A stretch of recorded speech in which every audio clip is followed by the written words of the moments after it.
Education, education, why are you so good? When did you start? Because of you, people are readers. Because of you, people are doctors. When I think about you, I become confident. In this world, there is nothing that absolutely comes from a silver plate. Education is a fundamental human right and a powerful tool we have to attain sustainable development.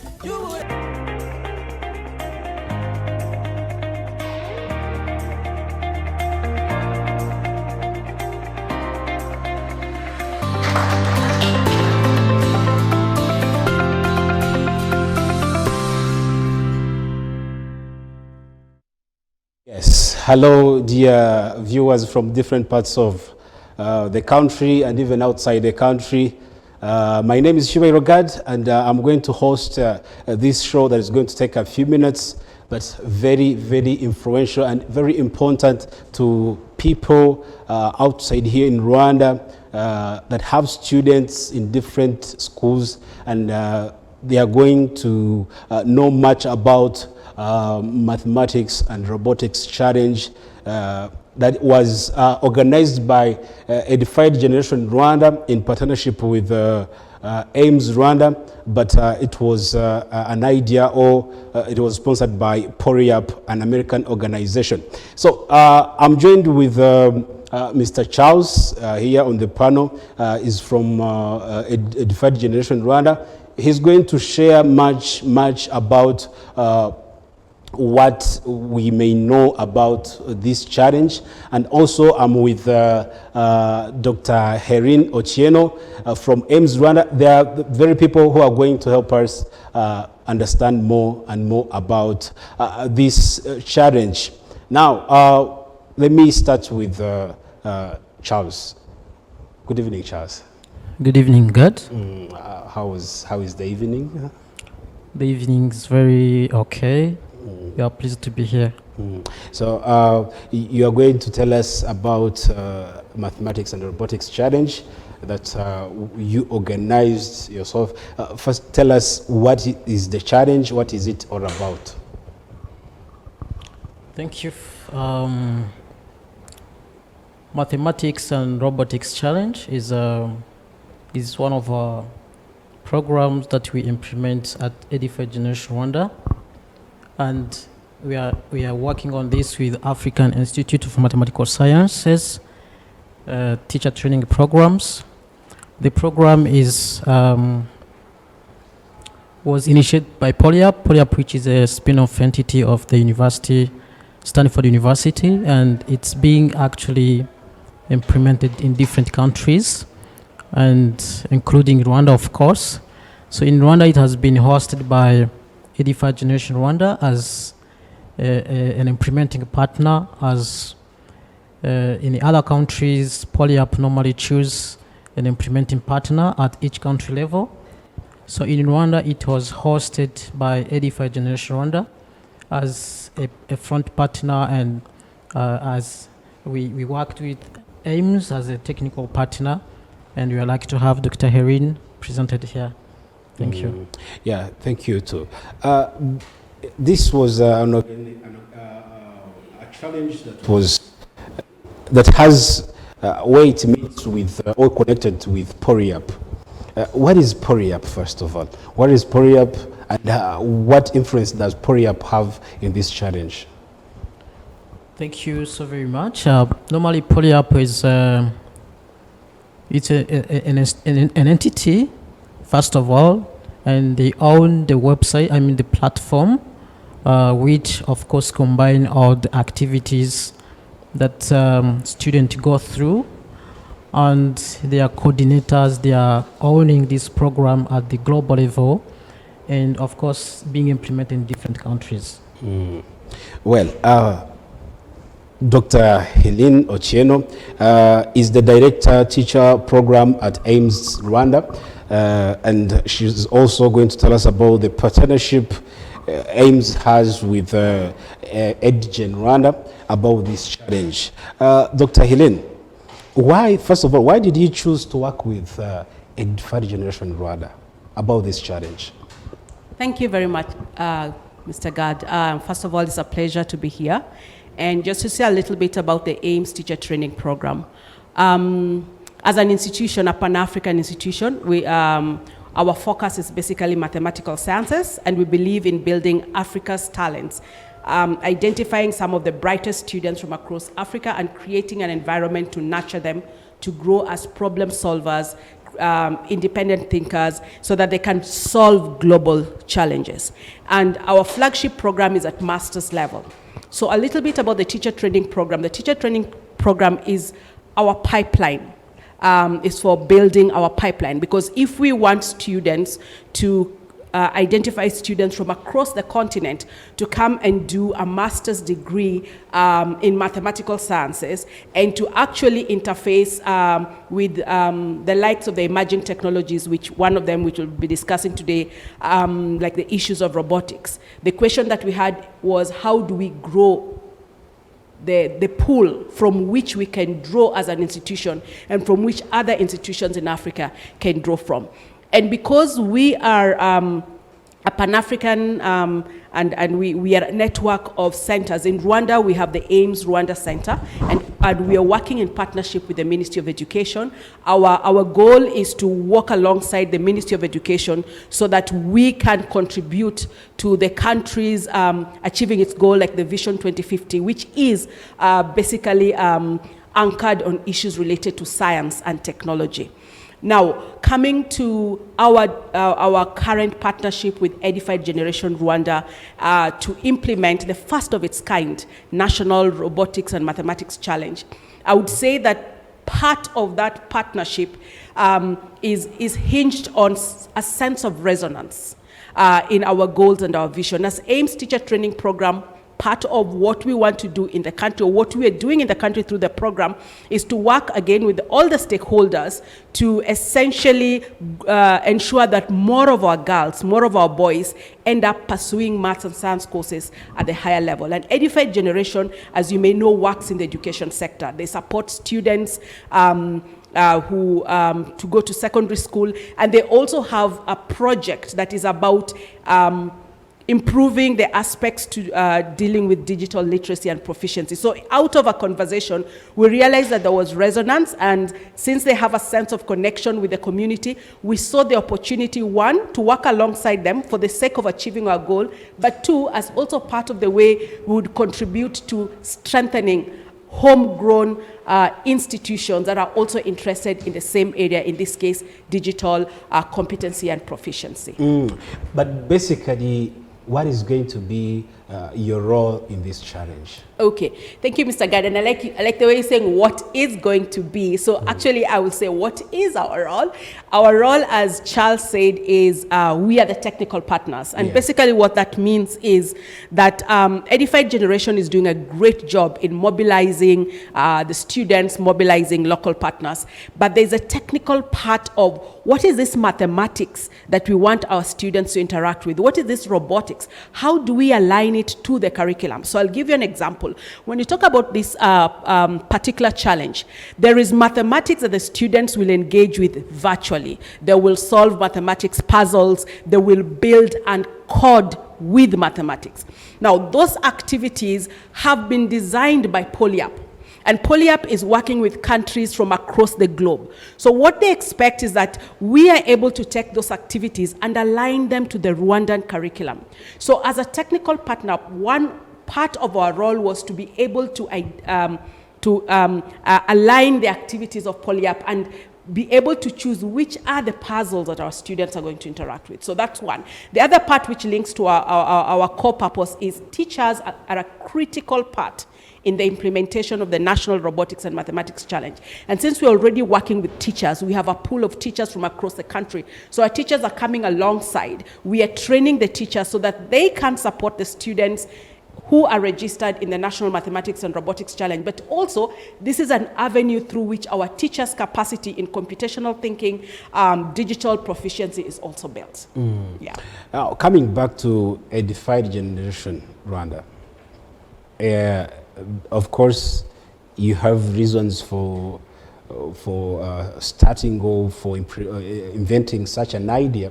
Actually, I can call it a useful idea, important to Rwandan students or Rwandan society. Actually, tell me, what are the opportunities that students might gain from this challenge? Of course, there are a lot of number of opportunities for Rwandan kids. First of all, it's gaining new skills and, of course, benefiting the package of computational thinking, along with other students from different countries. And this also is part of contributing to the quality of education and, of course, promoting sciences, learning and teaching in Rwanda. Also, apart from learning, we are also contributing to the in e-learning. You know, the government has initiated the e-learning or distance learning, especially during this period of COVID. It was difficult to attend actually physical learning, and this is part of one of the solutions, which is exposing young kids to e-learning. But specifically, who are the beneficiaries in this challenge? So the beneficiaries, first of all, are the students. And international students or local students? The program targets both international students and national students. But starting from Rwanda? Of course. Okay. And specifically, it goes through grade 3, which is locally primary 3, and up to grade 11, which is senior 5. While tackling about that, for real, do a student of P3 or grade 3, as you said, capable of showing his or her mathematical skills, to expose the skills to the entire society of Rwanda? Or maybe you give them what belongs to their level of thinking and their skills? Yeah, that is a very good question. Normally, you know, mathematics is a lesson for all grades. And let me explain this by tackling on other sciences like chemistry, biology. So normally kids have chance to join laboratories and do experiments. But in mathematics, there is no opportunity for kids to learn practically how these things work in life. So PolyApp normally serve as a laboratory for mathematics, and starting from all these levels, kids start now to understand some concepts of mathematics. At least primary 3, they start solving some puzzles like addition, like multiplication and others. So the PolyApp platform gives opportunity for all these kids to do practice and to make mathematics in real life. So there are a lot of puzzles and which helps kids to practice what they have been learning theoretically. Dr. Helene, what do you see in these young boys and young girls of Rwanda, or studying from Rwanda, at their youngest age? You know, a student in P3, P5 is a young one. What abilities do you see in them that they can participate in this challenge? When you look at the grade 3 or primary 3, you see the future engineer, you see the future pilot, you see the future doctor, you see the next generation of professionals that are supposed to steer this country to the next level of interface at the global level. So when we look at the students at the different ages, we do not see a limit in their capability. If anything, we're normally told that students, the younger they are, the more creative, the more open-minded, the more they have the capacity to think out of the box. And sometimes the normal curriculum, because it is very structured, does not provide the opportunity for these capacities and capabilities in the very young children to be nurtured and to be built. So PolyApp provides a very unique environment where our students can go into a space and think with mathematics. So as Charles was explaining, part of what PolyApp is about First of all, the mathematics, yes, the mathematical puzzle that a grade 3 will be interacting with will be linked to the concepts that the grade 3 is taught in primary 3 or in grade 3.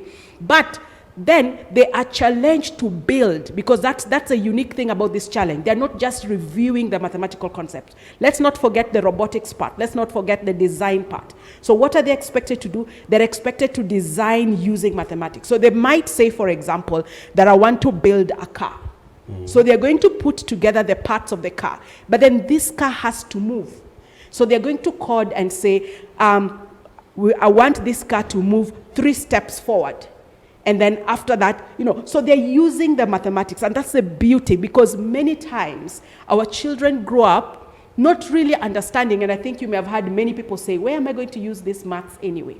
But now they begin seeing, and things like this generation is very excited about things like robots. They're all over. I mean, we talk about, if you go to the airport right now, part of the mechanism we're using to control COVID is using robots. But the challenge is, what makes a robot robot? And so that is where, as a continent and as a country, we are pushing our students to, so that our children do not just grow up as consumers where they get the phone that you have, the tablet that they have, but they start being trained to think about what goes on inside these gadgets, and how does the math that I learn every day actually, how is it employed to make these everyday gadgets that we use. So there's great potential. When we ran the first challenge, you may be pleased to know that apart from the robotics, the last 2 weeks of the challenge, the students are actually challenged to build a machine. And in this case, they were talking about Sustainable Development Goals. And believe you me, even primary 3 students, after being explained to what Sustainable Development Goals are, they're then challenged to build something that either says something about that or comes up with a solution, and they're able to do an amazing job. And that's what we want for our children as parents and as educators. Connecting the challenge to the level of mathematics in Rwanda today, how do you rate the outcome, the results of this challenge? I mean, I'm asking this question to AIMS Rwanda. They are the very people who are always dealing with mathematics here. So you could tell us about the results you expect from the challenge according to the level of the mathematics you see or you observe from the country within. Let me answer that in 2 different ways. First of all, from the experience we had in the last challenge that ran between November and March this year. One of the things that we did with our students when we were selecting them for the public secondary schools, we asked the teachers to select the very top students, the middle students, and the students who currently are not attaining very highly. And the feedback we got at the end of the challenge is that even those students who in the normal class system have been identified at the low level, when they went into the challenge and they got into this very creative space, they were actually able to surpass what the teachers expect of them. So the reason I'm giving that example is so that we do not find ourselves limiting or measuring our students' capability with just what goes on every day in class. Because as I said, the usual and the traditional curriculum can be very limited. And the opportunity that programs such as this provide is that it provides an environment where the students can rediscover themselves. And one of the things this challenge does, and I'm saying this as an educationist, I'm saying this as a person who's working with the teachers who are working with the students, but I'm also saying this as a parent where my daughter participated in this challenge. So part of the opportunity is that this challenge provides an environment for, first of all, the students to know that mistakes are not bad and they can learn from their mistakes. So in education lingo, we say you can train a child to think, I was not born for maths. Or you can train a child to know, if I make effort and if I'm given opportunity, I can grow in my ability to do maths. And this challenge builds the other part, the sense of confidence, the sense of interest.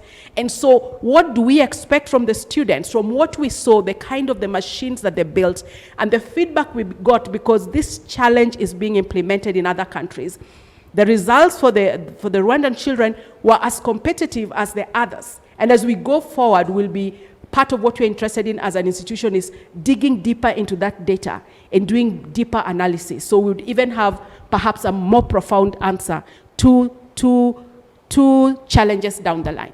But we expect an amazing outcome because we're already seeing amazing outcome from the first group. Yes. Coming back to Charles. Charles, you have very many partners in this challenge. We have, you have AIMS Rwanda, you have PORIAP, as we said before, but also I think there is another partner, and a most influential partner, if we're to talk about this, parents. What is the role of the parents in this challenge? Thank you so much. Parents have critical role in bringing this to a success.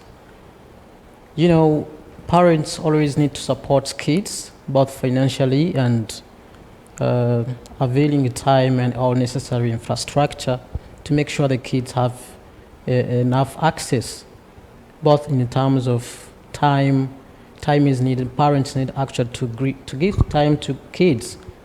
This is part of learning, as the usual send kids to school, and you know, kids have to take serious lessons.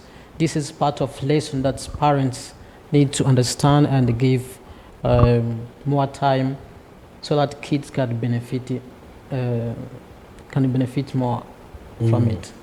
When you talk about financial support, try to put some more light about financial support. Yeah, financially, when I talk about financial support, you know, to register for this platform, you need some fees, which is up to $45, and this is for the entire program. And this normally is EDI Generation Rwanda has been coordinating different means to actually raise some funding to support vulnerable students to benefit this program. But EDI Generation Rwanda cannot support every kid in the country. You know, it's necessary for parents to support their kids at some levels, especially those from private schools. Yeah, that's what we mean by financial support. Yeah, it's okay. I understand. Now, talking about the challenge itself, you can tell us about how to join the challenge. Someone outside here is asking, the challenge is good, the challenge is okay. I believe in my boy, my girl, my my child, but then how can I join the challenge? So joining is simple. So far, some parents have started registering their kids. You go on platform.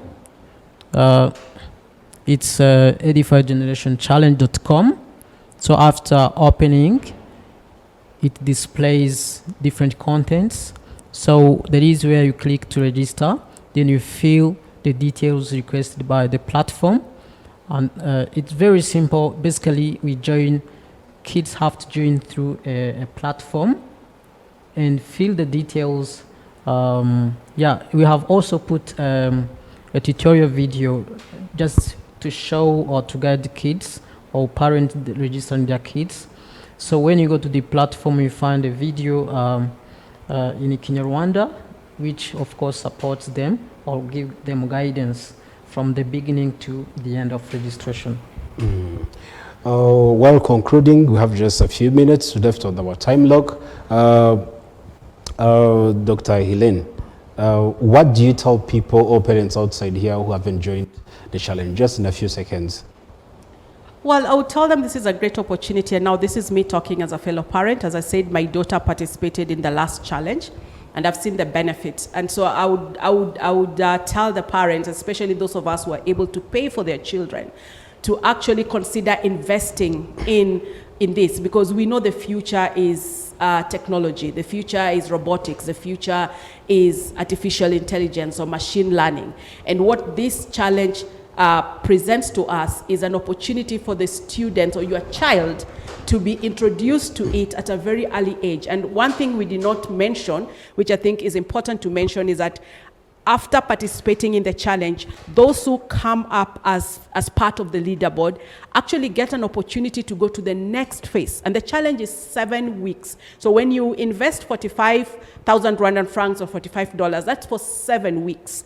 And after that, those who actually do very well go on to what is called the Global Innovation Challenge, where now they meet the winners from the other 70 countries, or the number of countries. We have India, we have Nigeria, Kenya, USA, and they come together to compete alongside them. So it's like getting international exposure at a very early age. And I've seen the benefit that that has brought to my own daughter, who was part of the challenge and who still is part of the challenge because she was one of the winners. Right now she's part of what is called the PolyApp Innovation Hub, where they're actually being trained to start their own companies, and they're getting some of the top Silicon Valley, I would say, leaders coming alongside to coach them. So there's vast opportunity. When you invest 45,000 Rwandan francs and you imagine it would expose your child to all this international and top-level engagement within the country and beyond, and getting coaches beyond and within the country, I think it is something worth investing in if one can sacrifice to do so. Yes, thank you for explaining or giving us more about mathematics and robotics challenge. We have come to the end of the program, the end of the show, but if you really need to register, you can contact Mr. Gasana Emab on this number. If you have somewhere to write, you can note this number down, 0788 30 79 76. I repeat one more time, 0788 30 79 76. Or you write on his email, is aindake@yahoo.fr, and then you ask him more about how to register or how to join this challenge. Let me thank you. Let me thank my panelists. Thank you for coming. Thank you for having us. And thank you for organizing such a good event to the Rwandan Society. We shall see the results, and we shall encourage more to join in the next time as the show or as the challenge takes place 3 times a year. Yes. Sure. No, thank you very much. This was Mathematics and Robotics Challenge, brought to you by Edified Generation Rwanda in partnership with AIMS Rwanda. Let's meet next time while evaluating what came out of this challenge.